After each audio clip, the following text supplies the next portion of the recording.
میں مبلغ بنوں سنتوں کا، خوب چرچا کروں سنتوں کا، ہو کرم بہر خاک مدینہ۔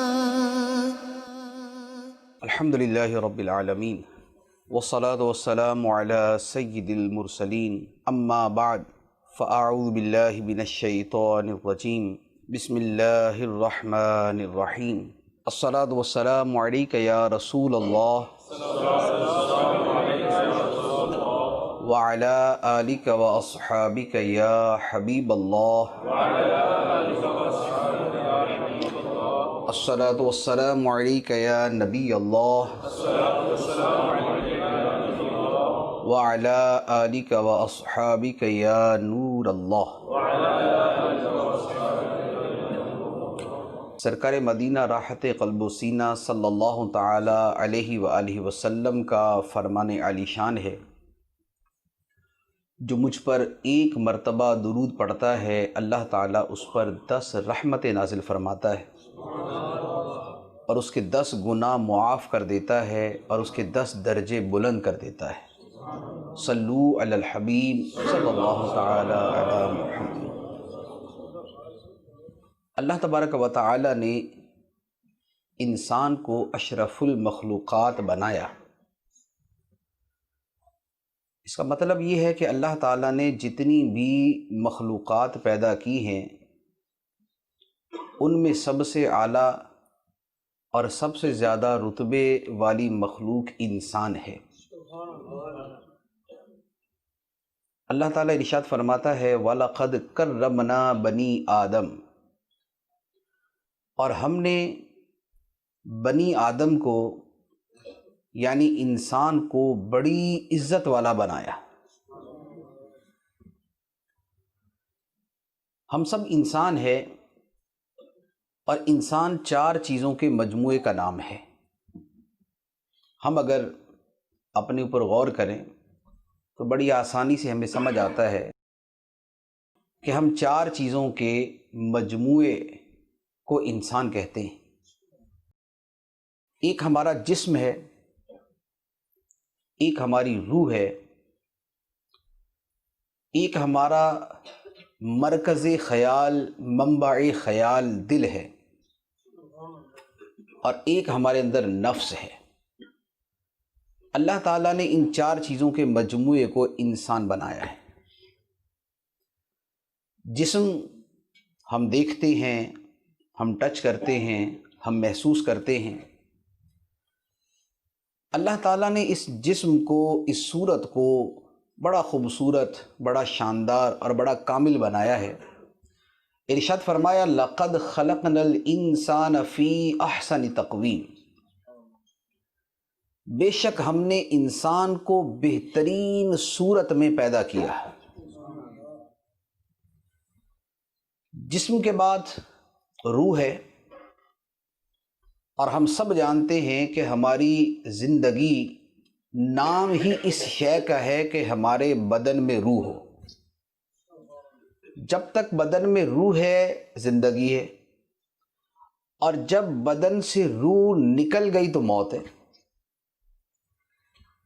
جسے موت عادی اور حیات عادی کہتے ہیں۔ وہ اسی کا نام ہے کہ جسم میں روح ہے تو زندگی ہے، اور روح نکل گئی تو موت ہے۔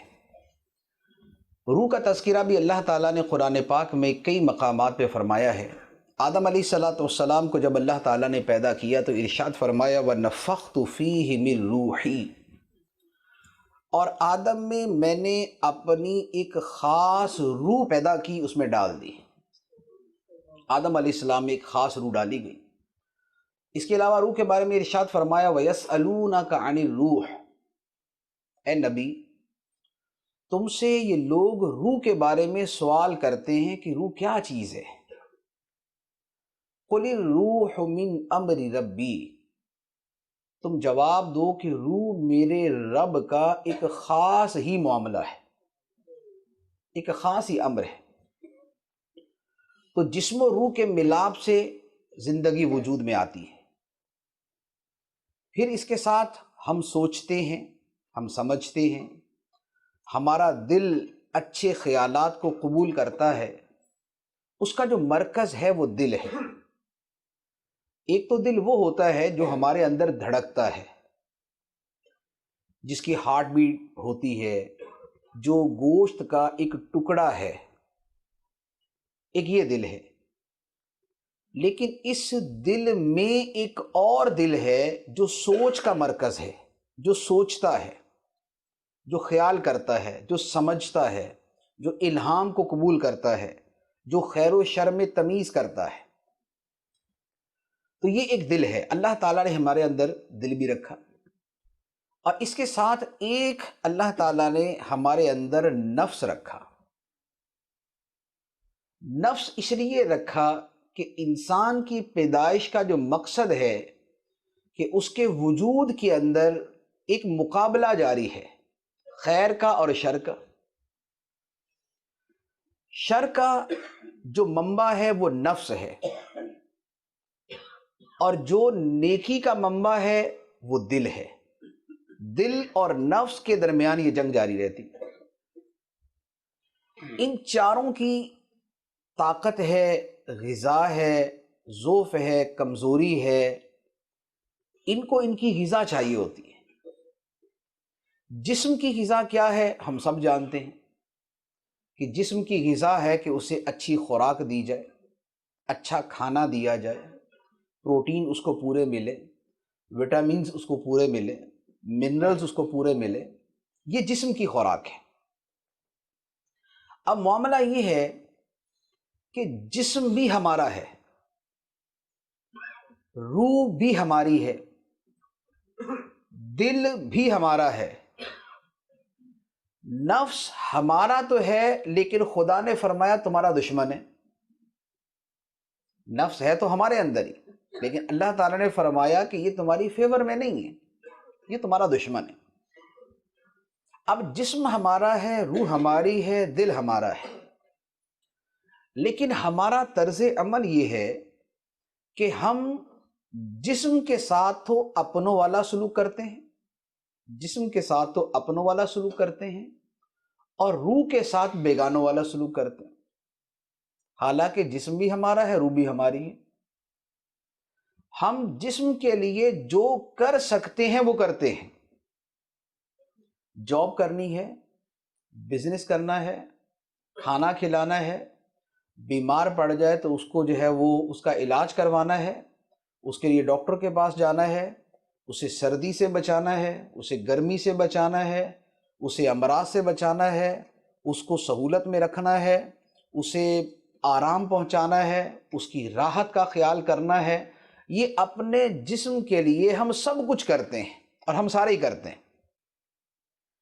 لیکن اسی جسم کے اندر جو ہماری اپنی روح ہے، اس کے لیے عام طور پہ ہم یا کچھ نہیں کرتے یا بہت کم کرتے ہیں۔ تو یہ وہ چیز ہے جو میں عرض کر رہا ہوں کہ جسم کے ساتھ ہمارا معاملہ اپنوں والا اور روح کے ساتھ بیگانوں والا، حالانکہ جسم بھی ہمارا، روح بھی ہماری۔ اور معاملہ یہ ہے کہ جو تقاضے جسم کے ہوتے ہیں اسی طرح کے تقاضے روح کے ہوتے ہیں۔ جسم بیمار بھی پڑتا ہے، یہ تندرست بھی ہوتا ہے، اسے غذا بھی چاہیے، اسے طاقت بھی چاہیے، اسے آرام بھی چاہیے، اسے راحت بھی چاہیے، اسے سکون بھی چاہیے۔ یہی معاملہ روح کا ہوتا ہے۔ روح کو طاقت بھی چاہیے، روح کو غذا بھی چاہیے، روح کو کچھ اسٹرینتھ بھی چاہیے۔ روح بیمار بھی پڑ جاتی ہے، دل بیمار بھی پڑتا ہے، ہمارا جسم بیمار ہوتا ہے تو ہماری دوڑ لگ جاتی ہے، ہم ایک ڈاکٹر چھوڑ کے دوسرے کے پاس، دوسرا چھوڑ کے تیسرے کے پاس جاتے ہیں، ہم بہترین سے بہترین میڈیسن لینے کی کوشش کرتے ہیں، ہم تمام احتیاطیں اختیار کرنے کی کوشش کرتے ہیں۔ ڈاکٹر 2 احتیاطیں بتائے تو ہم 3 کرنے کی کوشش کرتے ہیں کہ نہیں بھی جلدی صحیح ہو جائے۔ لیکن اگر ہماری روح بیمار ہو جائے تو اولاً تو ہم بیماری کا احساس ہی نہیں کرتے کہ روح بیمار ہے، اور اگر تھوڑا بہت کبھی احساس ہو بھی جائے کہ ہاں بھائی روح کو تو ہم غذا دیتے ہی نہیں، روح کو تو طاقت پہنچاتے ہی نہیں، اس کی غذائیت تو نیچے جا رہی ہے، اس میں تو بیماریاں لگ گئی ہیں، اس کو تو امراض لگے ہوئے ہیں، اس کے ساتھ فلاں بیماری متعلق ہے، فلاں بیماری متعلق ہے، تو نہ ہمارا اس کے علاج کی طرف توجہ ہوتی ہے، نہ اس کی غذا کی طرف توجہ ہوتی ہے، نہ اس کی صحت کی طرف ہماری توجہ ہوتی ہے۔ تو جسم کی غذا جیسے یہ اشیاء ہے، جو فوڈ ہے، جو کھانا ہے، جو چیزیں ہم کھاتے ہیں، پھل ہے، فروٹ ہے، یہ ساری چیزیں ہیں، اسی طرح اللہ تعالیٰ نے روح اور دل کے لیے بھی غذا بنائی ہے۔ دل اور روح کی غذا کیا ہے؟ بحیثیت مسلمان ہم بڑی اچھے طریقے سے سمجھتے ہیں کہ دل اور روح کی غذا اللہ کی بندگی ہے، اللہ کا ذکر ہے، اللہ کی اطاعت ہے، اللہ کی محبت ہے، خدا پہ توکل ہے اور خدا کی طرف رجوع ہے، اللہ کی بارگاہ میں جھکنا ہے اور اس کے سامنے خشوع اختیار کرنا ہے، اس کی بارگاہ میں عاجزی کرنی ہے اور اس کے حکم پہ عمل کرنا ہے، آخرت کی طرف متوجہ رہنا ہے، مصیبت پہ صبر کرنا ہے، نعمت پہ شکر کرنا ہے، دنیا سے بے رغبتی اختیار کرنی ہے، آخرت کی محبت میں اضافہ کرنا ہے، اللہ تعالیٰ کی طرف رجوع کرنا ہے، اپنے نفس کو پاک کرنے کی کوشش کرنی ہے، عبادات کے ساتھ روح کو تقویت دینی ہے، طاقت پہنچانی ہے۔ یہ وہ چیزیں ہیں جو روح کی اور قلب کی، دل کی غذا ہے۔ اچھا، اب اس کے آگے نفس کا معاملہ ہے۔ نفس کے بارے میں ہمیں سمجھا دیا گیا کہ نفس تمہارے اندر ضرور ہے، لیکن یہ بیسیکلی تمہارا نہیں ہے، یہ تمہارے اندر مقابلے کے لیے ایک انٹرنل تمہارا دشمن ہے۔ انسان کے لیے اللہ تعالیٰ نے دو دشمن بنائے ہیں، ایک ایکسٹرنل ہے، ایک انٹرنل ہے۔ ایکسٹرنل شیطان ہے۔ اللہ تعالیٰ فرماتا ہے ان الشیطان لکم عدو فاتخذوہ عدوا، بے شک شیطان تمہارا دشمن ہے تو تم بھی اسے دشمن جانو۔ یہ ایکسٹرنل دشمن ہے۔ اور نفس یہ انٹرنل ہے کہ یہ اندر ہے اور ہمیں برائی کا حکم دیتا ہے، ہمیں برائی کرنے کا کہتا ہے۔ اللہ تعالیٰ فرماتا ہے ان النفس لامارۃ بالسوء، بے شک نفس برائی کا بہت زیادہ حکم دینے والا ہے۔ تو نفس برائی کا حکم دیتا ہے، اور شیطان کیا کرتا ہے؟ شیطان بھی برائی کا حکم دیتا ہے۔ شیطان باہر سے برائی کا حکم دیتا ہے، نفس اندر سے برائی کا حکم دیتا ہے۔ تو اللہ تعالیٰ نے فرمایا کہ تمہارے لیے دو چیزیں دشمن ہے، لہٰذا ان کے ساتھ دشمنوں والا رویہ اختیار کرو، کیونکہ خدا نے ان کو تمہارا دشمن بنایا اور تمہیں ان کو اپنا دشمن سمجھنے کا حکم دیا۔ اب یہ جو ہمارے اندر نفس ہے، اس کا بھی معاملہ یہ ہے کہ یہ بھی ایسے ہی ہے کہ طاقتور بھی ہوتا ہے، کمزور بھی ہوتا ہے، اس کی بھی غذا ہے۔ اب نفس کی غذا کیا ہے، اور نفس کی طاقت کیا ہے، اور نفس کی کمزوری کیا ہے؟ نفس کی جو غذا ہے وہ ہے خواہشات، لذات، شہوات، من مرضی، اپنی خواہش پہ چلنا، جو دل کیا وہ کرنا، اپنے نفس کے تقاضوں کو پورا کرنا، گناہوں میں پڑنا، یہ ساری چیزیں یہ نفس کی غذا ہیں کہ جب نفس کو یہ چیزیں دی جاتی ہیں تو نفس طاقتور ہو جاتا ہے۔ جب خواہشات پہ عمل کیا جاتا ہے تو نفس کو طاقت ملتی ہے، جب گناہ کیا جاتا ہے تو نفس کو طاقت ملتی ہے۔ اور اس کی کمزوری کیا ہے؟ اس کی کمزوری یہ ہے کہ اس کی غذا بند کر دیں، نفس کی خوراک بند کر دے، انسان کو کھانا نہ دیں تو کیا ہوگا؟ کمزور ہو جائے گا، کمزور سے کمزور تر ہوتا جائے گا۔ اسی طرح نفس کا معاملہ ہے کہ اگر نفس کی خوراک بند کر دی جائے، اس کی غذا بند کر دی جائے، اسے گناہ کی خوراک نہ دی جائے، اسے خواہشات کی خوراک نہ دی جائے، اسے لذات کی خوراک نہ دی جائے، اسے شہوات کی خوراک نہ دی جائے، تو یہ کمزور سے کمزور تر ہوتا جاتا ہے۔ اور ہوتا یہ ہے کہ جسم و روح یا نفس اور روح، ان دونوں کے تقاضے ایک دوسرے سے مختلف ہیں۔ جسم کہتا ہے مزے اڑاؤ. روح کہتی ہے کہ نفس کے مزے کم کرو. جسم کہتا ہے کہ اس زندگی سے بھرپور مزہ اٹھاؤ. روح کہتی ہے آخرت کی زندگی کو سامنے رکھو. اب جس نے جس کے تقاضے پورے کیے وہ اسی طرح کا بن جاتا ہے. مثال کے طور پہ ایک آدمی اگر اپنے جسم کا بہت خیال رکھے، نیند پوری، خوراک پوری، وٹامنز ایکسٹرا اس کے لیے کیپسول اور وٹامنز کی وہ چیزیں سپلیمنٹس لیتا ہے، اس کے آرام کا خیال کرتا ہے، جم جاتا ہے، مسلز بناتا ہے، سارا کچھ کرتا ہے، نتیجہ کیا ہوگا کہ آدمی ایک ریسلر بن جائے گا، ایک باڈی بلڈر بن جائے گا، اس کے بدن میں طاقت ہوگی. جب وہ جسم کی ساری چیزیں پورے کرے گا تو جسم جو ہے وہ باڈی بلڈر بنے گا، وہ سٹرونگ بنے گا، وہ پاورفل بنے گا. لیکن اگر اس کے الٹ کر دے کہ جسم کے تقاضے پیچھے لے آئے، اس کی خوراک تھوڑی سی کم کرے، روح کی خوراک کو بڑھا دے، اس کے تقاضے پیچھے لے کے آئے، روح کے تقاضے زیادہ پورا کرنا شروع کر دے، تھوڑا سا مجاہدات کے اوپر ڈالے، تھوڑا سا ریاضتوں میں اپنے نفس کو ڈالے، تھوڑا سا عبادت کے اندر اپنے آپ کو ڈالے، تھوڑا سا نمازوں کی طرف، تلاوت کی طرف، ذکر کی طرف، درود کی طرف، اللہ کی بندگی کی طرف، عبادت کی طرف، راتوں کے جاگنے کی طرف، تہجد کی طرف، اشراق و چاشت کی طرف، اوابین کی طرف، نماز توبہ کی طرف، اگر اپنے جسم کو، اپنی روح کو اس طرف ڈالنا شروع کر دے تو نتیجہ یہ ہوتا ہے کہ روح طاقتور ہوتی جاتی ہے. اور روح کی طاقت کی انتہا کیا ہے کہ اللہ تعالیٰ اسے ولایت کا مرتبہ عطا فرما دیتا ہے. جو اپنی روح کے تقاضے پورے کرتے ہیں، روح کا خیال کرتے ہیں، وہ ولی بن جاتے ہیں. اب یہ جو راہ ولایت ہے، یہ راہ ولایت بغیر مجاہدے کے نہیں ملتی.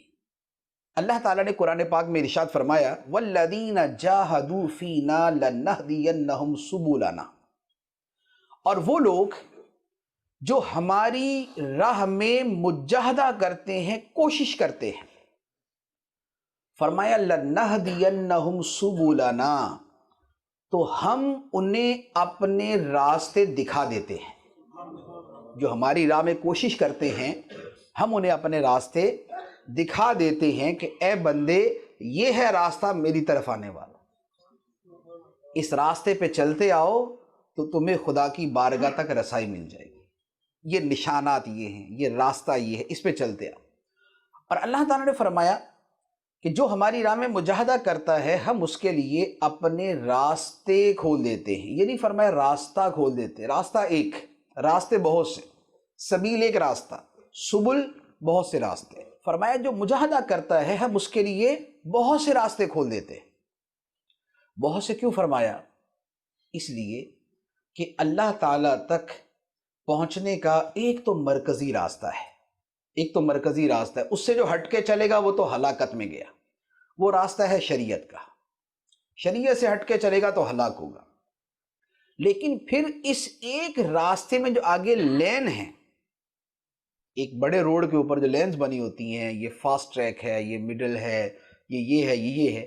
پھر جو اللہ تعالیٰ کی طرف جانے کے راستے ہیں وہ ایک نہیں ہیں، وہ بہت سارے ہیں. کوئی بندہ خدا تک پہنچتا ہے فرائض کی ادائیگی کے ذریعے، کوئی بندہ خدا تک پہنچتا ہے تلاوت قرآن کے ذریعے، کوئی بندہ خدا تک پہنچتا ہے ذکر الہی کی کثرت کے ذریعے، کوئی خدا تک پہنچتا ہے نوافل کی کثرت کے ذریعے، کوئی آدمی خدا تک پہنچتا ہے اپنے ماں باپ کی خدمت کرنے کے ذریعے، کوئی پہنچتا ہے لوگوں کی بھلائی کرنے کے ذریعے، کوئی پہنچتا ہے اولاد کی اچھی تربیت کے ذریعے، کوئی پہنچتا ہے درود پاک پڑھنے کے ذریعے، کوئی پہنچتا ہے اپنے پڑوسیوں سے حسن سلوک کرنے کے ذریعے، کوئی پہنچتا ہے غریبوں کی مدد کرنے کے ذریعے، اور کوئی وہ ہوتا ہے کہ جو ان سارے ہی راستوں سے خدا کی بارگاہ میں پہنچتا ہے. جو سارا کچھ ہی کرنے والا ہے اسے کہا جاتا ہے کہ اے بندے جس راستے سے چاہتے ہو اسی راستے سے میری بارگاہ میں آ جاؤ، جس راستے سے چاہتے ہو اسی راستے سے میری بارگاہ میں آ جاؤ. تو یہ راستہ ہے مجاہدے کا، اور مجاہدہ راستہ ہوتا ہے کہ جب نفس کے تقاضوں کو پیچھے کر کے دل اور روح کے تقاضوں کو پورا کیا جائے۔ اب یہ چند ایک چیزیں میں نے بیان کی، اب اس کے بعد نفس کی باری آتی ہے۔ نفس کے بارے میں اولیاء کرام نے، صوفیاء عظام نے بیان فرمایا کہ نفس کی 5 قسمیں ہیں۔ ایک نفس امارہ ہے، ایک نفس لوامہ ہے، ایک نفس مطمئنہ ہے، ایک نفس راضیہ ہے، اور ایک نفس مرضیہ ہے۔ یہ 5 قسمیں ہیں نفس کی۔ نفس امارہ کیا ہے؟ امارہ کا مطلب حکم دینے والا، آرڈر دینے والا۔ نفس امارہ وہ ہے جو انسان کو گناہ کا حکم دیتا ہے، جو برائی کی طرف راغب کرتا ہے، جو گناہ کرنے کا کہتا ہے، جو برائی کرنے کا کہتا ہے۔ اور اگر ہم غور کریں تو شاید ہماری اکثریت وہ ہے کہ جن کے نفس میں نفس امارہ کی کیفیت زیادہ پائی جاتی ہے۔ نفس امارہ وہ ہے جو بندے کو کہتا ہے کہ نماز چھوڑ، نیند نہ چھوڑ۔ نفس امارہ وہ ہے جو بندے سے کہتا ہے نماز چھوڑ، کاروبار نہ چھوڑ، جو کہتا ہے ناول پڑھ، قرآن نہ پڑھ، جو کہتا ہے فضول گوئی کر لیکن زبان پہ اللہ کا ذکر جاری نہ کر، جو کہتا ہے گناہ کی جگہ پہ جا لیکن مسجد کی طرف نہ جا، جو کہتا ہے کہ کلب کی طرف تو جا لیکن اللہ کے گھر کی طرف نہ جا، جو کہتا ہے کہ برے دوستوں کی طرف چل لیکن اچھے دوستوں کی طرف نہ جانا، جو کہتا ہے کہ رات کے وقت اپنی نماز ٹی وی کی نظر کر دینا، فیملی کی نظر کر دینا، گیدرنگ کی نظر کر دینا، کلب کی نظر کر دینا، شراب کی نظر کر دینا، یہ جو گناہ کا حکم دینے والا ہے یہ نفس امارہ ہے۔ جو کہتا ہے وہ دیکھ جسے دیکھنے سے خدا نے منع کیا۔ نفس امارہ وہ ہے جو کہتا ہے کہ وہ سن جس کے سننے سے خدا نے منع کیا۔ نفس امارہ وہ ہے جو کہتا ہے وہ کر جس کے کرنے سے خدا نے منع کیا۔ نفس امارہ وہ ہے جو کہتا ہے کہ وہاں جا جہاں جانے سے خدا نے منع کیا۔ تو یہ برائی کا حکم دینے والا ہے۔ اب ہم اگر اپنی حالت و کیفیت پہ غور کریں تو ہم دیکھ لیں کہ ہماری فجر کی نماز میں ہم خدا کے حکم کو ترجیح دیتے ہیں یا نفس کے حکم کو ترجیح دیتے ہیں۔ اسی سے پتہ چل جائے گا کہ نفس امارہ ہے یا کوئی دوسرا۔ اچھا، نفس امارہ کے بعد ہوتا ہے نفس لوامہ۔ نفس لوامہ وہ ہے جو انسان کو برائی پر ملامت کرتا ہے، سمجھاتا ہے۔ کوئی انسان سے برائی ہوتی ہے یا کوئی اس کی زندگی میں انسیڈنٹ ہوتا ہے، کوئی سانحہ ہوتا ہے، تو ہم سمجھتے ہیں کہ بعض اوقات کیا ہوتا ہے کہ کسی کی بات ہمارے اوپر اثر کرتی ہے اور ہمارے دل میں ایک فکر پیدا ہوتی ہے کہ ہاں یار ہمیں گناہ چھوڑنے چاہیے، ہاں یار مجھے شراب نہیں پینی چاہیے، ہاں مجھے نمازیں پڑھنی چاہیے۔ ہمارے دل میں ایک احساس پیدا ہوتا ہے۔ یا کیا ہوتا ہے کہ ہمارے خاندان میں ہمارے عزیز اقارب کے اندر کوئی فوت ہو گیا، ہمارا کوئی دوست فوت ہو گیا، اس کی موت پہ ہمارے دل میں ایک خیال چلتا ہے کہ یار یہ چلا گیا، تو نے بھی جانا ہے، وہ بھی جوانی میں چلا گیا، تیرا کوئی پتہ نہیں، آج تو اس کا جنازہ پڑھ کے آیا، تیرا بھی جنازہ ہونا ہے، تو نے اس کو غسل دیا، تجھے بھی غسل دیا جائے گا، تو نے اس کے لیے کفن کے لیے بھاگ دوڑ کی، تیرے بھی کفن کی بھاگ دوڑ ہو رہی ہوگی۔ یار تو مسلمان ہے، نماز پڑھ، تو مسلمان ہے، قرآن پڑھ، تو مسلمان ہے، روزہ رکھ، تو مسلمان ہے، اولاد کی اسلام والی تربیت کر، تو مسلمان ہے، پڑوسی کا خیال کر، تو مسلمان ہے، ماں باپ کی خدمت کر، کلچر پہ نہ چل، تو مسلمان ہے، اچھے کام کر۔ تو یہ جو بعض اوقات ہمارے اندر ہمیں کوئی سمجھانے والا احساس پیدا ہوتا ہے، یہ نفس لوامہ کی علامت ہوتا ہے، جو بندے کو سمجھاتا ہے، متنبہ کرتا ہے، وارن کرتا ہے، اس کے دل میں احساس پیدا کرتا ہے۔ اور یہ نفس لوامہ کا ہونا یہ بھی خدا کی بہت بڑی نعمت ہے۔ بعض اوقات یہ نفس لوامہ ہی انسان سے ایسا کام کروا دیتا ہے کہ جو اس کو سیدھا جنت میں لے جاتا ہے۔ بندہ جو توبہ کی طرف مائل ہوتا ہے تو توبہ کی طرف کیسے مائل ہوتا ہے؟ نفس لوامہ کی وجہ سے۔ نفس لوامہ اس کو کہتا ہے کہ بھائی تو نے زندگی گزار لی، زندگی گناہوں میں گزاری، خدا کی نافرمانی میں گزاری، کیا تجھے پتہ نہیں کہ تجھے مرنا ہے؟ کیا تجھے پتہ نہیں کہ موت کے وقت نیکوں کے پاس فرشتے اچھی صورت میں آتے ہیں اور گناہ گاروں کے پاس فرشتے خوفناک صورت میں آتے ہیں. کیا تجھے پتا نہیں کہ قبر کے اندر سوال ہونے ہیں؟ کیا تجھے پتا نہیں کہ قیامت کے دن اپنے اعمال کا جواب دینا ہے؟ کیا تجھے احساس نہیں کہ تجھے خدا کی بارگاہ میں کھڑا ہونا ہے؟ کیا تجھے احساس نہیں کہ تیرا نامہ اعمال کہیں تیرے بائیں ہاتھ میں دے کے جہنم میں نہ ڈال دیا جائے؟ تو یہ جو احساس پیدا ہوتا ہے یہ نفس لوامہ پیدا کر رہا ہوتا ہے. تو توبہ کی طرف جو میلان ہوتا ہے وہ اس ذریعے سے ہوتا ہے. اور وہی کہ بعض اوقات یہ احساس انسان کے اندر ایسی تڑپ پیدا کرتا ہے اور ایسی اس کے اندر طلب پیدا کرتا ہے اور خدا کا ایسا خوف پیدا کرتا ہے کہ یہی اس کی نجات کا ذریعہ بن جاتا ہے. سیدنا عمر فاروق رضی اللہ تعالیٰ عنہ کے زمانے کا ایک واقعہ ہے. ایک نوجوان لڑکا تھا، مسجد میں آنے کا بڑا شوقین تھا، نماز پڑھنے آتا تھا، بڑی توجہ سے خشوع سے نماز پڑھتا تھا، اس کا بڑا معمول تھا. تو سیدنا عمر فاروق رضی اللہ تعالیٰ عنہ بڑی اس سے محبت فرماتے تھے. ایک مرتبہ کیا ہوا کہ چند دن تک وہ بندہ نہیں آیا، وہ لڑکا نہیں آیا. تو سیدنا عمر فاروق رضی اللہ تعالیٰ عنہ نے اس کے بارے میں پوچھا 4-5 دن کے بعد کہ بھئی وہ لڑکا ایک آتا تھا مسجد میں، آج نظر نہیں آ رہا. لوگوں نے عرض کی حضور وہ تو فوت ہو گیا. فرمایا ہیں فوت ہو گیا؟ مجھے تو پتہ ہی نہیں. عرض کی جی حضور وہ فوت ہو گیا. فرمایا کہاں اس کا گھر؟ چلو اس کے گھر چلتے، جا کے اس کے والد سے تعزیت کرتے. اس کے گھر گئے، جا کے والد سے پوچھا کہ بھائی آپ کا بیٹا تو صحت مند تھا اور وہ ٹھیک تھا، اس کی طبیعت بھی ایسی کوئی خراب نہیں تھی، کوئی مرض بھی نہیں تھا، تو اچانک کیسے موت آ گئی؟ تو اس کے باپ نے کہا کہ حضور بس اس کے ساتھ ایک واقعہ پیش آ گیا اور اس واقعے کی وجہ سے وہ فوت ہو گیا. پوچھا کیا ہوا؟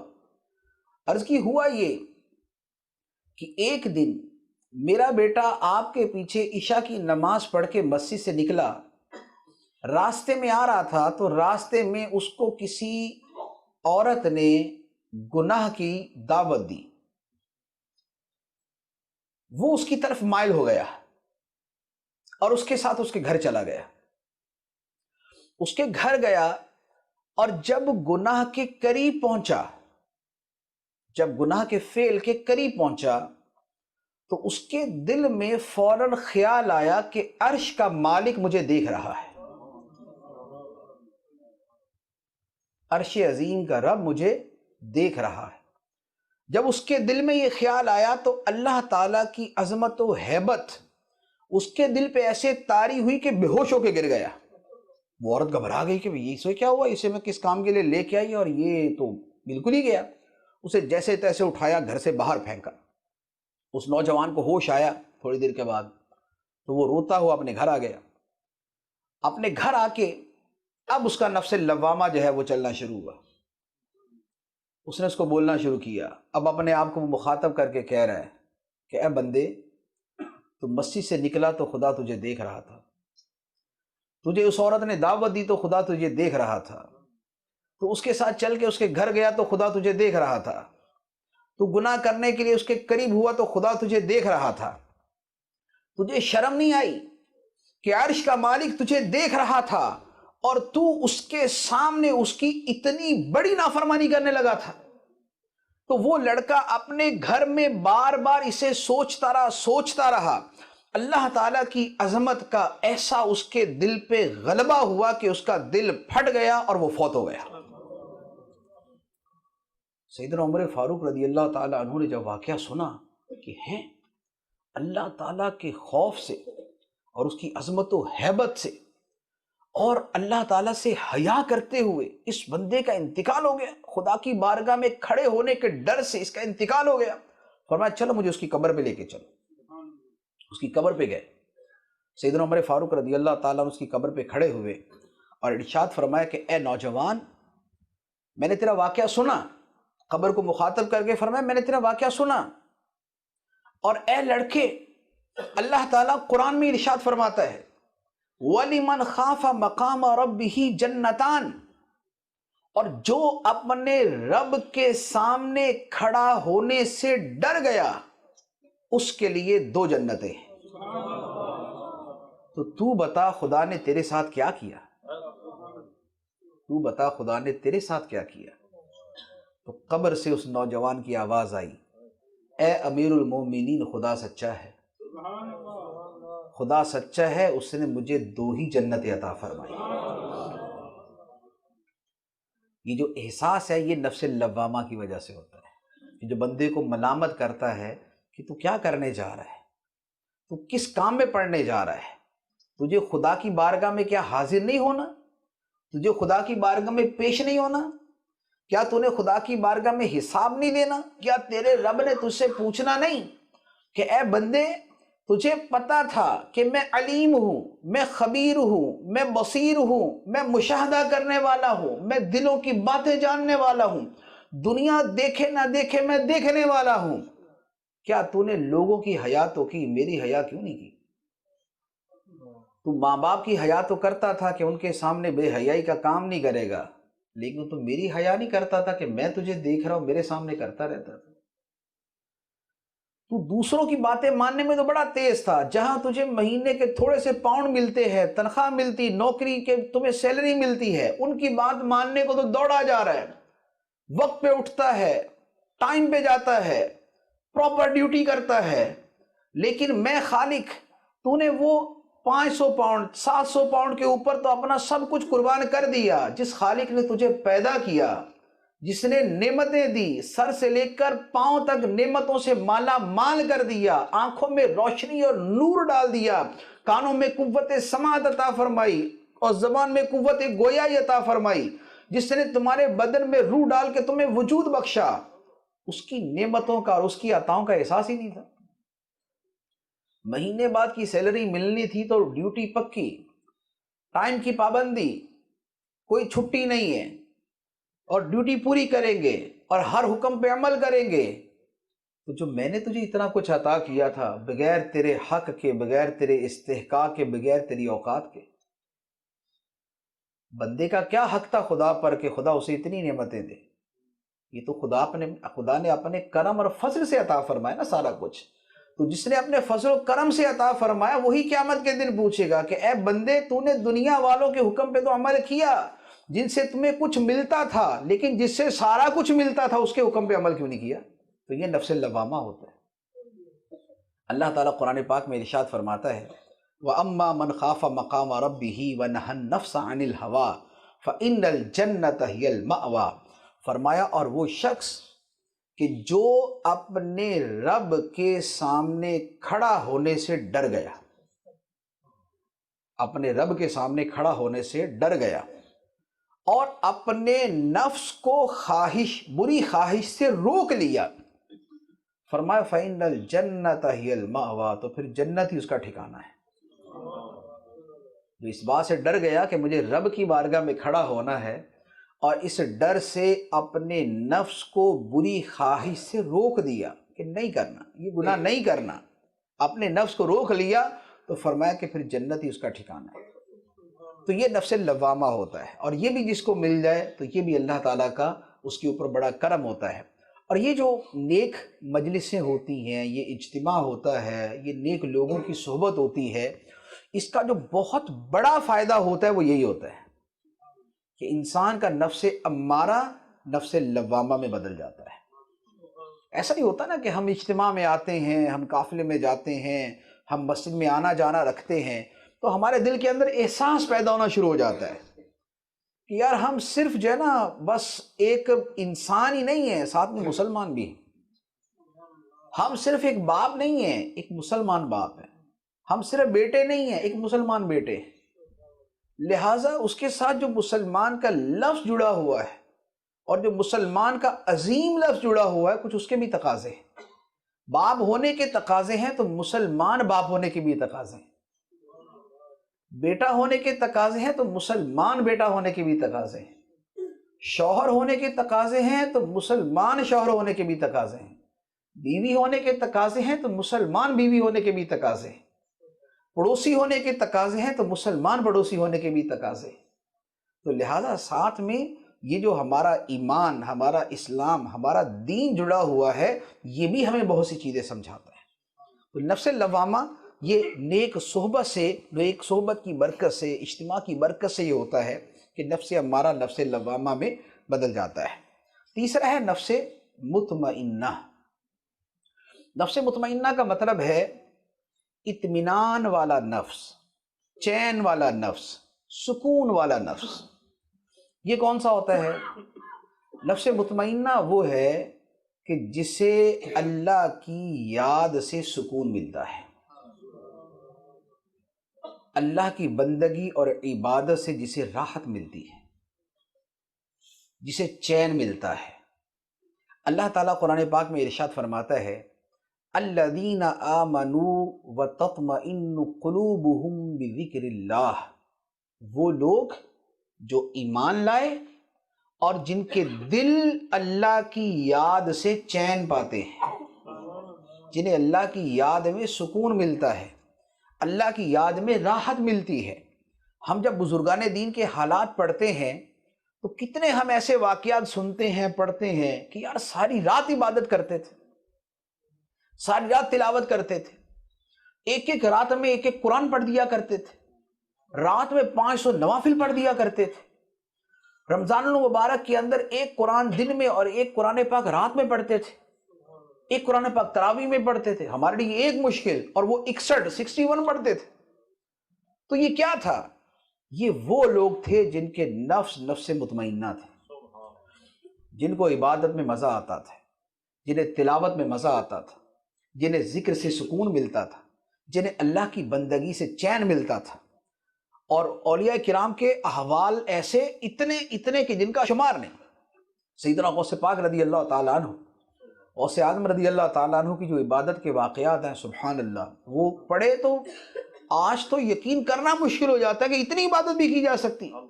سرکار غوث پاک رضی اللہ تعالیٰ عنہ نے ایک مرتبہ خود ارشاد فرمایا کہ اے لوگو، میں 25 سال تک عراق کے ویرانوں میں پھرتا رہا، عبادت کرتا، نفس کشی کرتا، خدا کا ذکر کرتا، تلاوت کرتا، نمازیں پڑھتا، نوافل پڑھتا، 25 سال تک عراق کے ویرانوں میں، بیابانوں میں، صحراؤں کے اندر میں پھرتا رہا اور خدا کی بندگی کرتا رہا۔ اور پھر فرمایا کہ 12 سال ایسے گزرے کہ میں روزانہ رات کو ایک پاؤں پہ کھڑا ہو کے پورا قرآن پڑھا کرتا تھا۔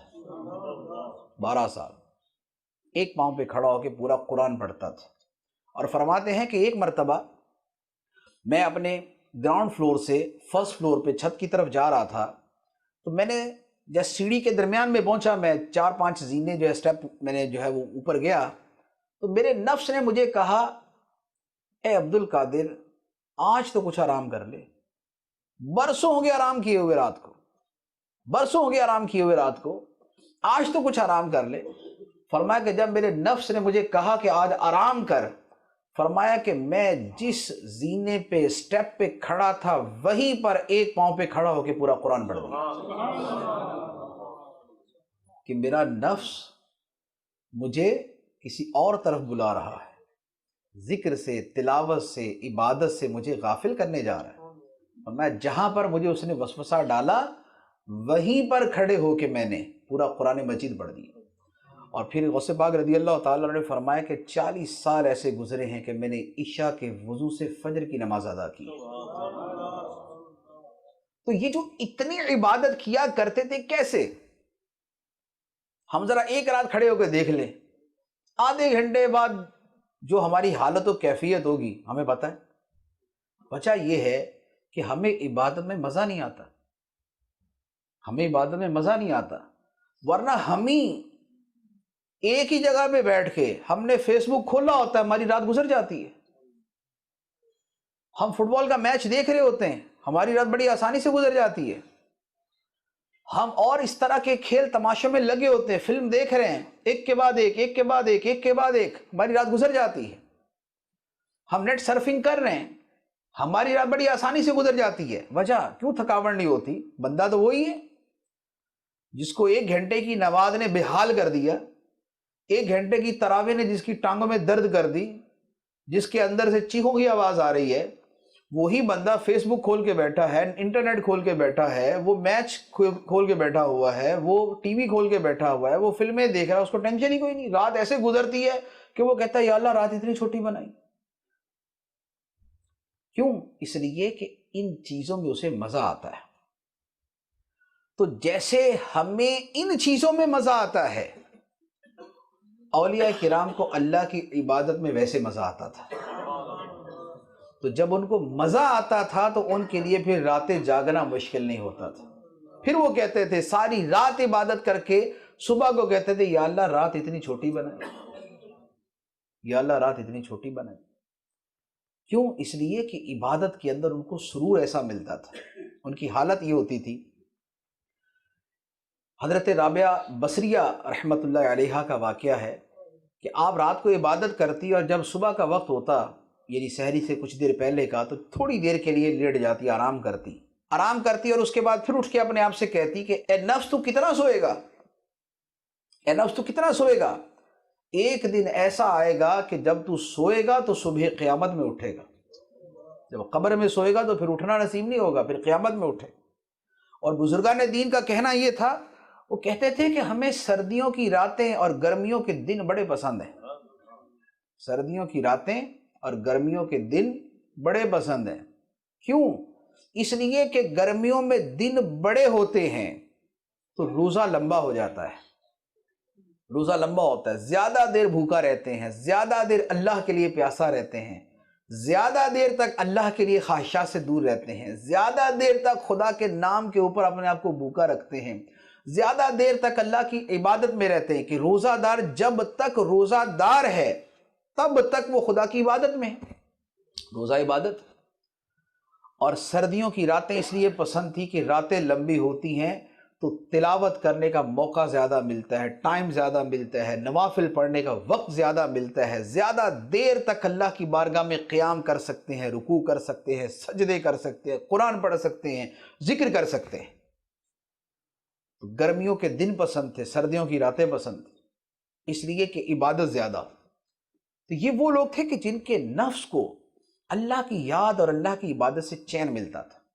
اللہ تعالیٰ نے جو ارشاد فرمایا نا، الا بذکر اللہ تطمئن القلوب، سن لو اللہ کی یاد ہی میں دلوں کا چین ہے، اللہ کی یاد ہی میں دلوں کا چین ہے۔ اور یہ حقیقت ہے کہ اللہ کی یاد ہی میں دلوں کا چین ہے، ورنہ آپ جس معاشرے میں یہاں رہتے ہیں، یہاں کس چیز کی کمی ہے؟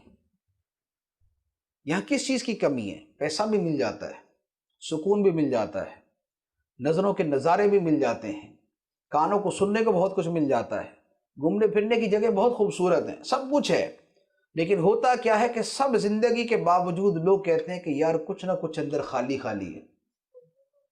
ایک تعداد ہے یہی کہتی ہے کہ یار کچھ نہ کچھ اندر خلا رہ جاتا ہے، کچھ خالی پن محسوس ہوتا ہے۔ پیسہ بھی ہے، اولاد بھی ہے، کاروبار بھی ہے، بزنس بھی ہے، جاب بھی ہے، کھاتے بھی اچھے ہیں، گھر بھی اپنا ہے، سب کچھ ہے، لیکن پھر بھی جو ہے نا زندگی میں کچھ ایسا خالی پن محسوس ہوتا ہے کہ سمجھ نہیں آتا کریں کیا۔ پھر کبھی سائیکاٹرسٹ کے پاس جاتے ہیں، کبھی سائیکالوجسٹ کے پاس جاتے ہیں، کبھی کوئی ورک شاپ اٹینڈ کرتے ہیں کہ یار کوئی ہمیں طریقہ بتا دے خوش کیسے رہنا ہے، کوئی ہمیں طریقہ بتا دے کہ دل جو ہے نا فریش کیسے رہے، موڈ فریش کیسے رہے۔ پتہ نہیں کیا ہوتا ہے، کچھ نہ کچھ بس ہوتا رہتا ہے۔ تو کیا ہے کہ ہمیں اپنے اندر وہ احساس ہمارے اندر چلتا ہے کہ کچھ ہے کہ جس کی ہمارے اندر کمی ہے۔ کھانے بہت اچھے مل رہے ہیں، لباس بہت اچھے مل رہے ہیں، گھومنے پھرنے کی جگہ بھی ہیں، لوگ بھی اچھے انداز میں ملتے ہیں، لیکن اس کے باوجود وقت گزارنا مشکل ہو جاتا ہے۔ چھٹی آتی سمجھ نہیں آتے کریں کیا۔ تو وجہ کیا ہے؟ وجہ یہ ہے کہ اللہ تعالیٰ نے اندر جو دل رکھا ہے اس دل کی غذا ہی کچھ اور ہے۔ ہم کہتے ہیں کہ جو جسم کی غذا ہے وہ دل کی بن جائے گی۔ ہم جسم کو اچھا لباس پہنائیں گے تو دل کو لباس مل جائے گا، ہم جسم کو اچھا کھلائیں گے تو دل کو طاقت مل جائے گی، دل بھی مضبوط ہوگا، روح بھی مضبوط ہوگی۔ نہیں، مسئلہ یہ ہے کہ ہماری روح ہے جسے لباس چاہیے، ہماری روح ہے جسے غذا چاہیے، ہماری روح ہے جسے طاقت چاہیے، ہماری روح ہے جسے خوراک چاہیے۔ ہم اپنے جسم کی ساری کمیاں پوری کرتے رہتے ہیں، لیکن چونکہ روح کی کمی پوری نہیں کرتے، اس لیے ہمیں اندر اپنے آپ ایک خالی پن کا احساس ہوتا ہے۔ ایک آدمی کے دو بیٹے ہوں، ایک بیٹا بھوکا ہے وہ کھانا دوسرے کو کھلاتا رہے، ایک بیٹا پیاسا ہے وہ پانی دوسرے کو پلاتا رہے، ایک بیٹا بیمار ہے دوائی دوسرے کو کھلاتا رہے، تو کیا یہ صحیح ہو جائے گا؟ نہیں صحیح ہو سکتا۔ ارے بھائی، جو بیمار ہے اس کو کھلاؤ، جو بھوکا ہے اس کو کھلاؤ، جو پیاسا ہے اس کو پلاؤ، جو بغیر لباس کے ہے اس کو لباس پہناؤ۔ ہمارے ساتھ ہمارا جسم ہے، ہماری روح ہے، ہمیں جو خالی پن کا احساس ہوتا ہے، جو ہمیں خوشیاں تھوڑی سی روٹھی روٹھی نظر آتی ہیں، جو ہمیں اپنی زندگی کے اندر کسی شے کی کمی محسوس ہوتی ہے، ان ساری چیزوں کا تعلق ہوتا ہماری روح کے ساتھ ہے، اور ہم تقاضے جسم کے پورے کر رہے ہوتے ہیں۔ ہم کہتے ہیں کہ جسم کی تھوڑی سی دوڑ لگا دیں گے تو روح خوش ہو جائے گی، روح نہیں خوش ہوگی، اس لیے کہ خدا نے روح کی غذا ہی کچھ اور بنائی، اور وہ غذا وہ ہے جو اللہ تعالی نے فرمایا الا بذکر اللہ تطمئن القلوب، فرمایا یہ جو دل ہیں، ان دلوں کو سکون ملے گا تو اللہ کی یاد میں ملے گا، ان دلوں کو چین ملے گا تو اللہ کی یاد میں ملے گا، اللہ کے ذکر میں ملے گا، اللہ کی بندگی میں ملے گا، اللہ کی عبادت میں ملے گا۔ تو نفس مطمئنہ وہ ہے کہ جس کو اللہ کے ذکر سے اطمینان ملتا ہے، چین ملتا ہے۔ یہ تیسرا نفس تھا۔ چوتھا نفس ہے نفس راضیہ۔ راضیہ کا مطلب ہوتا ہے راضی ہونے والا، راضی ہونے والا۔ نفس راضیہ وہ ہے جو خدا سے راضی ہو گیا، جو خدا سے راضی ہو گیا۔ ایک بڑا خوبصورت حدیث کے اندر ایک جملہ ہے، رضیت باللہ ربا وبالاسلام دینا وبمحمد نبیا صلی اللہ علیہ وسلم۔ یہ بڑا خوبصورت جملہ ہے، پڑھنے کا ہے یہ، کہ میں اللہ کے رب ہونے پہ راضی ہوں، اور میں اسلام کے دین ہونے پہ راضی ہوں، اور میں آقا کریم علیہ السلام کے نبی اور رسول ہونے پہ راضی ہوں، میں خدا کے رب ہونے پہ راضی ہوں۔ تو یہ اللہ تعالیٰ سے راضی ہونا کیا ہے؟ اللہ سے راضی ہونا یہ ہے کہ اے مولا تو جس حال میں رکھے میں تجھ سے راضی ہوں۔ یہ نہیں ہے کہ تو مجھے خوشحال رکھے تو میں راضی ہوں، اور اگر مالی معاشی کمی آ گئی تو پھر میں راضی نہیں ہوں۔ اے اللہ تو تندرست رکھے تو میں راضی ہوں، بیمار کیا تو سوری پھر میں راضی نہیں ہوں۔ نہیں، اے اللہ جس حال میں رکھے میں اسی حال میں راضی ہوں۔ اللہ تعالیٰ نے قرآن پاک میں جو اپنے نبیوں کے واقعات اور اپنے پیاروں کے واقعات بیان کیے ہیں، اس کے پیچھے راز کیا ہے؟ اس کے پیچھے راز اور حکمت جو ہے وہ یہی ہے کہ دیکھو یہ اللہ سے کیسے راضی رہے، ان کو دیکھو یہ اللہ سے کیسے راضی رہے۔ آپ واقعہ جس نبی کا بھی واقعہ لے لے، ابراہیم علیہ السلام کا واقعہ ہے، کفار نے کہا کہ ان کو آگ میں ڈال دو، ہمارے بت توڑ دیے انہوں نے، ہمارے بت توڑ دیے، ٹالرنس نہیں ہے ان کے اندر، ان کو آگ میں ڈالو، حرقوہ، جلا دو ان کو۔ سب نے جمع کیا جلانے کے لیے، ابراہیم علیہ السلام راضی۔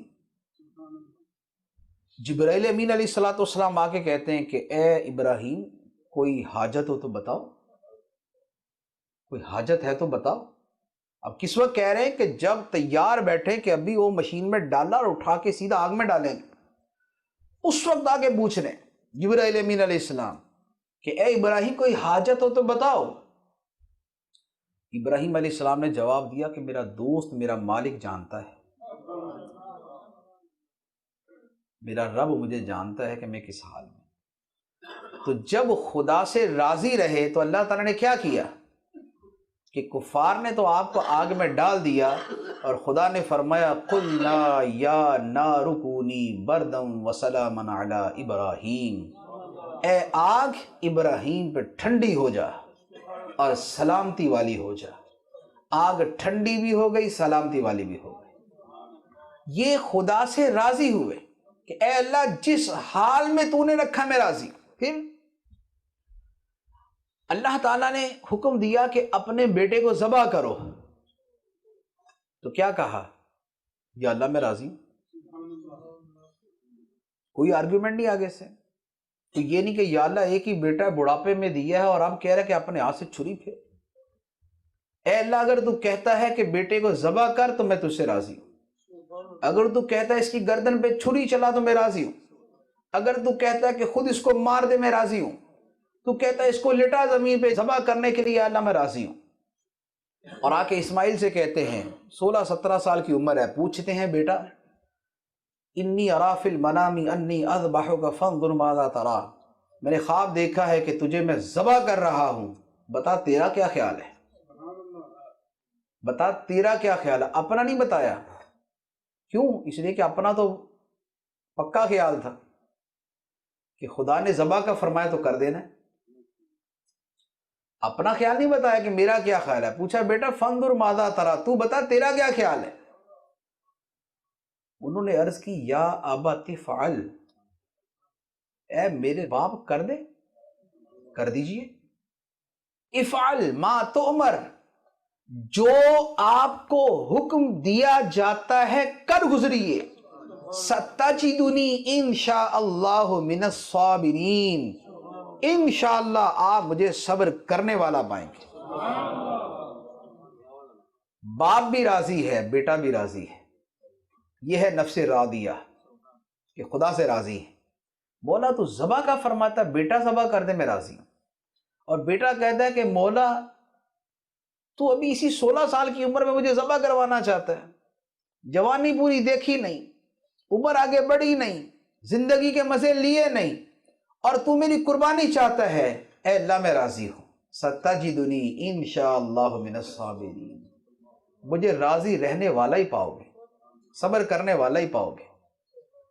تو اللہ تبارک و تعالیٰ نے پھر کیا کیا کہ جب باپ اور بیٹا دونوں راضی، تو اللہ تعالیٰ نے فرمایا فلما اسلما وتلہ للجبین، جب دونوں نے اپنی گردنیں جھکا دی خدا کے حکم کے سامنے اور اسماعیل کو پیشانی کے بل لٹا دیا اور ذبح کرنے لگے، تو اللہ تعالیٰ فرماتا ہے نادیناہ، تو پھر ہم نے ندا کی۔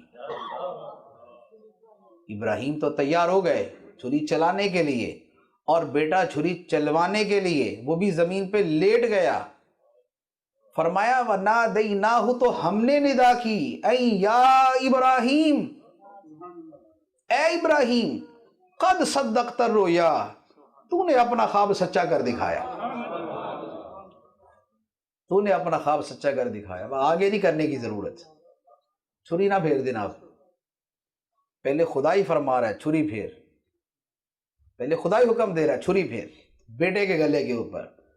اور جب یہ دونوں راضی بالرضا اور راضی بالقضاء اور راضی بے حکم خدا، اللہ کے حکم پہ راضی ہوتے ہوئے سب کچھ کرنے کو تیار ہے، تو رب فرماتا ہے ٹھہر جا، قد صدقت الرؤیا، تو نے اپنا خواب سچا کر دکھایا، اتنا ہی بہت ہے۔ اب ہم جنت سے دمبا بھیجیں گے اس کے لیے، وَفَدَيْنَاهُ بِذِبْحٍ عَظِيمٍ، اور ہم نے اس کو اس کے فدیے کے اندر ذبح عظیم جو ہے نا بھیج دیا، جنت سے دمبا بھیج دیا۔ اور پھر خدا کو یہ عمل ایسا پسند آیا کہ اس امت کے اندر قیامت تک کے لیے قربانی کرنے کو رکھ دیا، ہر سال قربانی کرتے رہو، ابراہیم و اسماعیل کو یاد کرتے رہو۔ وَتَرَكْنَا عَلَيْهِ فِي الْآخِرِينَ، اللہ تعالیٰ نے فرمایا کہ ہم نے ابراہیم کا تذکرہ پچھلوں میں رکھ دیا، پچھلی امتوں میں رکھ دیا، جو امت آئے گی وہ کہے گی ابراہیم ہمارے۔ تو یہ اللہ کی رضا پہ راضی رہنا اسے کہ یہ ہے نفس راضیہ، کہ اللہ کا جو حکم ہے اس پہ راضی ہے، اور خدا کا جو فیصلہ اس پہ راضی ہے، اور خدا جس حال میں رکھے اس پہ راضی ہے۔ حضرت اسماعیل علیہ السلام کا دوسرا واقعہ کہ جب اللہ تعالیٰ نے حکم دیا کہ بھی اپنے بچے کو 6 مہینے کا بچہ اور اپنی بیوی کو جاؤ مکے کے بیابان میں چھوڑ کے آ جاؤ، چلے گئے بیابان میں، مکے کے بیابان میں نہ پرندہ، نہ انسان، نہ جانور، نہ پانی، نہ کھانا، نہ درخت، نہ کھیتی، کچھ بھی نہیں۔ اتنا سا کھانا دیا، ایک جو مشکیزے میں پانی دیا، اور یہ مکے کے بیابان میں چھوڑ دیا۔ چھوڑ کے جانے لگے تو حضرت ہاجرہ نے کہا یہ کیا، یہ ویرانے کے اندر، یہ بیابان کے اندر، یہ صحرا کے اندر، یہ پہاڑوں کے درمیان اکیلے ہی چھوڑ کے جا رہے ہو، 6 مہینے کا بچہ ہے۔ ابراہیم علیہ السلام خاموش۔ پھر حضرت ہاجرہ نے پوچھا یہ کیا کر رہے ہو، کہاں جا رہے ہو ہمیں چھوڑ کے؟ آپ پھر خاموش۔ تیسری مرتبہ حضرت ہاجرہ نے پوچھا کہ کیا اللہ کا حکم ہے؟ تو تیسری مرتبہ میں حضرت ابراہیم علیہ السلام نے جواب دیا کہ ہاں، یہ میرے مولا کا حکم ہے۔ تو حضرت حاجرہ نے جواب پتہ کیا دیا؟ بخاری شریف کے الفاظ ہیں، حضرت حاجرہ نے جواب دیا کہ اگر یہ میرے رب کا حکم ہے تو میرا رب ہمیں ضائع نہیں کرے گا، اگر یہ خدا کا حکم ہے تو پھر خدا ہمیں ضائع نہیں کرے گا۔ یہ ہے خدا کے حکم پہ راضی ہونا، خدا کے حکم پہ راضی ہونا۔ جنگل میں، بیابان میں، تنہا ایک خاتون، رات کے وقت پہاڑوں میں کبھی جائیں تو طبیعت صاف ہو جائے انسان کی، پہاڑوں پہ جیسے ہول طاری ہوتا ہے نا انسان کے اوپر، پہاڑوں کے درمیان جا کے پتہ چل جاتا ہے۔ لیکن وہاں پر ٹھیک ہے خدا کا حکم ہے تو ٹھیک ہے، پھر خدا کا ہی کام ہے، خدا ضائع نہیں کرے۔ لیکن دن گزرا، 2 دن گزرے، کوئی کرشمہ ظاہر نہیں ہوا، کوئی معجزہ ظاہر نہیں ہوا، کوئی کچھ بھی نہیں، پانی ختم، کھانا ختم۔ اب کیا کرے؟ بچہ پیاس سے تڑپ رہا ہے، ماں دوڑ رہی ہے، ماں دوڑ رہی ہے، وہ اتنا سا بچہ، وہ بھی خدا سے راضی ہے، اس کی ماں وہ بھی خدا سے راضی ہے، وہ جو باپ چھوڑ کے چلا گیا وہ بھی خدا سے راضی ہے۔ تو پھر اللہ تبارک و تعالیٰ نے وہ صلہ عطا فرمایا کہ جو بچہ پانی کے لیے تڑپ رہا تھا، اللہ تعالیٰ نے اسی کے قدموں سے وہ پانی جاری کیا جو آج تک جاری ہے، جو آج تک جاری ہے، جسے مشکیزوں سے نکالا گیا، جسے ڈول سے نکالا گیا، جسے مشینوں سے نکالا گیا، جسے بڑی بڑی مشینیں لگا کے نکالا گیا اور نکالا جا رہا ہے، لیکن وہ پانی ختم نہیں ہو رہا، پانی ختم نہیں ہو رہا۔ دنیا میں کہیں بھی ذرا اتنی مشینیں لگا کے پانی نکالے، پانی ختم ہو جائے گا، وہاں دوبارہ مزید اور بورنگ کرنی پڑے گی اور گہرائی میں جانا پڑے گا۔ لیکن وہاں اللہ تعالیٰ کی رضا پہ راضی رہنے والے، اللہ تعالیٰ نے وہ صلہ عطا فرمایا کہ اگر تم ہم سے راضی ہو پھر ہم بھی تم سے راضی ہیں۔ تو ایسا اللہ تبارک و تعالیٰ ان سے راضی ہوا کہ ان کے قدموں کا صدقہ اور قدموں کے پاس نکلنے والے چشمے کا پانی آج بھی آب زمزم کے نام سے برکت کے لیے پیا جاتا ہے اور پوری دنیا میں پہنچایا جاتا ہے۔ کیا مکہ، کیا مدینہ، کیا عرب، کیا عجم، کیا پاکستان، کیا ہندوستان، کیا UK، کیا یورپ، ہر جگہ بھر بھر کے لے جائے جا رہے ہیں۔ اللہ تعالیٰ نے ان کے قدموں کا ایسا صدقہ اور وسیلہ جاری کیا کہ آج تک وہ پانی جاری ہے۔ اور جو ماں خدا کے حکم پہ راضی رہی تھی، اس ماں کے اس دوڑنے کو اللہ تعالیٰ نے ایسا پسند کیا کہ فرمایا اب قیامت تک جو حج کرے گا، عمرہ کرے گا، پانی کے بلے چشمے لگے ہوئے، نل لگے ہوئے، ہر طرف ٹیبز ہیں، ہر طرف کولر رکھے ہوئے، سب کچھ موجود ہے، لیکن پھر بھی دوڑ لگاؤ، پھر بھی دوڑ لگاؤ۔ یا اللہ پانی تو بہت ہے، نہیں تب بھی دوڑ لگاؤ۔ یا اللہ کولر موجود ہیں، یا پھر بھی دوڑ لگاؤ۔ مشینیں چل رہی ہیں، پھر بھی دوڑ لگاؤ۔ AC لگے ہوئے ہیں، پھر بھی دوڑ لگاؤ۔ کیوں؟ اس لیے کہ یہ اس نے کیا تھا کہ جو خدا کے حکم پہ راضی رہی تھی، تو اس کی یاد آج تک باقی ہے۔ ان الصفا والمروہ من شعائر اللہ، بے شک صفا اور مروہ اللہ کی نشانیاں ہیں۔ اور اللہ کی نشانیاں کیا ہیں؟ یہ کہ یہاں پر اللہ کی ایک ولیہ دوڑی تھی، ان کے قدم لگے تھے، اور ان کے قدم لگنے خدا کو اتنے پسند ہیں، فرمایا کہ جہاں اس کے قدم لگے تھے وہ خدا کی نشانیاں بن گیا۔ اور خدا کی نشانیاں وہ ہوتی ہیں وَمَن يُعَظِّمْ شَعَائِرَ اللَّهِ فَإِنَّهَا مِن تَقْوَى الْقُلُوبِ، کہ جو اللہ کی نشانیوں کی تعظیم کرتا ہے تو بے شک یہ دلوں کا تقوی ہے، اسے اللہ تعالیٰ دلوں کا تقوی عطا فرما دیتا ہے۔ یہ ہے خدا کی رضا پہ راضی رہنے کا، یہ نفس راضیہ ہے۔ اور نفس مردیہ کیا ہے؟ نفس مردیہ یہ ہے، نفس مردیہ کا مطلب ہے کہ جس سے خدا راضی ہے۔ نفس راضیہ یہ کہ بندہ خدا سے راضی ہے، اور نفس مردیہ یہ ہے کہ خدا اس سے راضی ہے۔ اور یہ کب ہوتا ہے؟ کہ جب بندہ خدا سے راضی ہوتا ہے تو پھر خدا بندے سے راضی ہو جاتا ہے۔ پہلے بندہ خدا کی رضا کے لیے سب کچھ کرتا ہے، بھاگ دوڑ کرتا ہے، راتیں جاگتا ہے، دن کے روزے رکھتا ہے، رات کی عبادتیں کرتا ہے، مسجد بھاگ بھاگ کے جاتا ہے، جماعت نہیں جانے دیتا، تکبیر اولیٰ کے ساتھ نمازیں پڑھتا ہے، تلاوت کرتا ہے، قرآن پڑھتا ہے، ذکر کرتا ہے، درود پڑھتا ہے، ماں باپ کی خدمت کرتا ہے، غریبوں کا بھلا کرتا ہے، نیکی کے کام کرتا ہے، دوسرے کو سمجھاتا ہے، گناہوں سے روکتا ہے، نیکی کی دعوت دیتا ہے۔ جب بندہ دوڑ دوڑ کے خدا کے حکموں پہ عمل کرتا ہے اور وہ ہر حال میں خدا سے راضی رہتا ہے، اس کا عزیز چلا گیا وہ پھر بھی خدا سے راضی ہے، اس کا کاروبار چلا گیا وہ پھر بھی خدا سے راضی ہے، اس کا نقصان ہو گیا وہ پھر بھی خدا سے راضی ہے، وہ بیمار پڑ گیا وہ بیماری میں بھی خدا سے راضی ہے، اس کا بیٹا بیمار ہو گیا وہ پھر بھی خدا سے راضی ہے۔ تو پھر ایک وقت آتا ہے کہ جب خدا فرماتا ہے کہ تو مجھ سے راضی ہے، میں تجھ سے راضی ہوں۔ خودی کو کر بلند اتنا کہ ہر تقدیر سے پہلے خدا بندے سے خود پوچھے بتا تیری رضا کیا ہے۔ پھر اللہ تعالیٰ بندے سے پوچھتا ہے تو بتا تیری رضا کیا ہے، اور پھر خدا بندے کو وہ مرتبہ عطا فرماتا ہے۔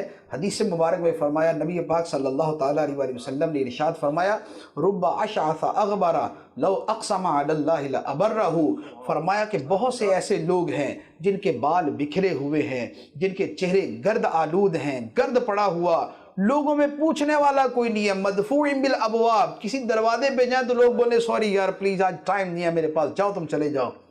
فرمایا لیکن خدا کی بارگاہ میں ایسا مرتبہ ہے، اگر قسم کھا لے تو خدا قسم کو پوری کر دیتا ہے۔ اگر کہہ دیں کہ آج بارش ہوگی تو بارش ہی ہوتی ہے، اور اگر کہہ دیں کہ بیٹھے رہو بارش نہیں ہوگی تو پھر بارش نہیں ہوتی، جیسے غوث پاک رضی اللہ تعالیٰ عنہ کرتے تھے۔ مجمع جمع ہوا، بادل چھا گئے، اور اس کی یا اللہ میں جمع کرتا ہوں تو بکھیرتا ہے، منتشر کر رہا ہے۔ اتنے سارے لوگ جمع کیے، بارش کر کے لوگوں کو منتشر کر رہے ہیں، بارش رک گئی۔ جب تک بیان چلتا رہا بارش نہیں ہوئی، تقریر ختم ہوئی، غوث پاک کی بارش شروع ہو گئی، اور کتنے اور اس طرح کے اولیاء کرام کی بات ہے۔ تو یہ کیا ہے؟ یہ نفس مردیہ ہے کہ جن سے پھر خدا راضی ہوتا ہے۔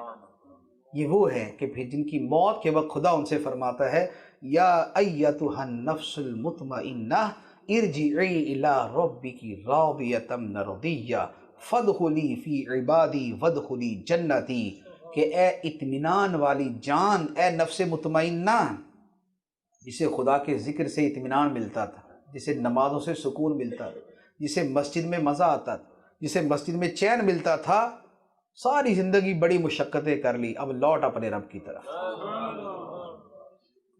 زندگی گزار لی، مشقتیں اٹھا لی، روزے رکھ لیے، نمازیں پڑھ لی، ذکر کر لیے، تلاوتیں کر لی، نیکی کی دعوت دی، بہت کچھ کیا، خدا کی رضا کے لیے بہت کام کیے، ارجعی الی ربک، اب لوٹ اپنے رب کی طرف، کس حال میں؟ راضیۃ مرضیہ، اس حال میں لوٹ کہ تو خدا سے راضی، خدا تجھ سے راضی ہے۔ فادخلی فی عبادی، اور اب میرے بندوں میں داخل ہو جا، میرے بندوں میں داخل ہو جا، اور دنیا میں بڑی مشقتیں اٹھائی تھی تو اب آرام کا جو گھر میں نے بنایا ہے، وادخلی جنتی، میری جنت میں داخل ہو جا۔ تو یہ ہے نفس مردیہ۔ تو نفس امارہ جو ہے یہ نہیں ہونا چاہیے کہ بندے کو گناہ کا حکم دے، گناہ کی طرف لے کے جائے۔ نفس لوامہ ہو کہ جو اس کو سمجھائے، اور پھر نفس مطمئنہ ہو جسے خدا کی یاد میں مزہ آئے، جسے مسجد میں سکون ملے، جسے تلاوت میں سکون ملے۔ پھر نفس راضیہ ہو کہ جو اللہ کے ہر حکم پہ راضی رہے، خدا جس حال میں رکھے اس حال پہ راضی رہے، اور پھر وہ مرتبہ پائے، پھر خدا اس سے راضی ہو جائے۔ اللہ تبارک و تعالی ہمارے نفوس کی اصلاح فرمائے، ہمارے دل کی اصلاح فرمائے، اور ہمارے نفس کو لوامہ، مطمئنہ، راضیہ اور مردیہ بنائے۔ آمین بجاہ النبی الامین صلی اللہ علیہ وسلم۔ میں مبلغ بنوں سنتوں کا، خوب چرچا کروں سنتوں کا، ہو کرم بہر خاک مدینہ۔